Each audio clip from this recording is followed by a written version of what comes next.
News is uncovering new information about how pitfalls in the criminal justice system allowed a violent offender to strike again here in the Valley.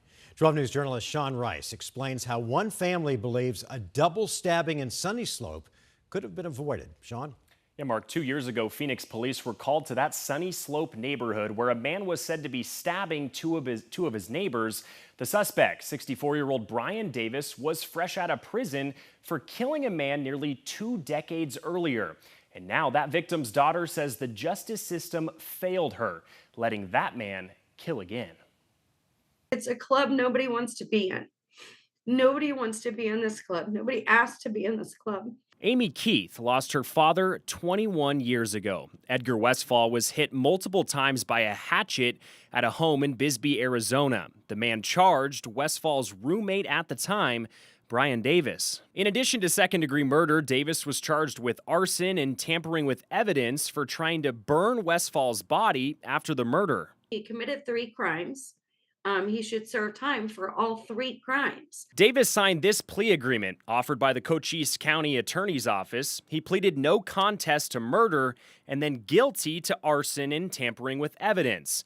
His agreement says he would not serve more than 16 years in prison, and the sentence of 10 years for arson would run concurrently, which means at the same time as his sentence of 16 years.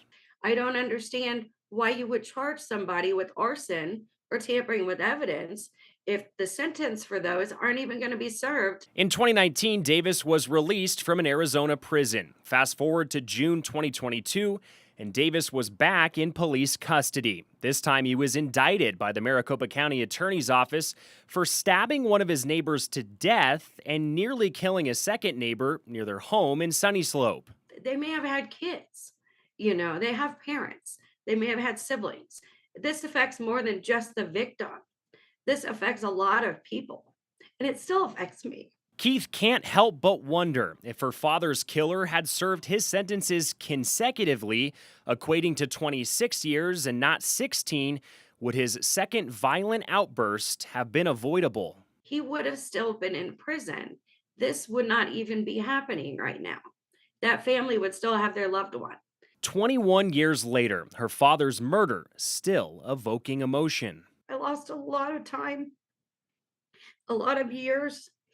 I was only 27 when my dad died. He was 54.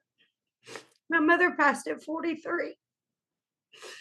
So I haven't had a parent since I was 27. In May 2024, Davis was convicted of manslaughter and assault for stabbing his neighbors after a jury trial. He was sentenced on June 26th. That date, a significant and personal one for Keith. That date would have been my father's birthday. So part of me felt a sense of karma. Like my dad said, well, you did it again and here we are. You didn't change. Davis was sentenced to 28 years in prison for that manslaughter charge, meaning at 64 years of age, he will likely spend the rest of his life in prison. And now Davis is appealing that conviction. That's a process that will likely play out for years to come. Caribe. All right, Sean, thank you.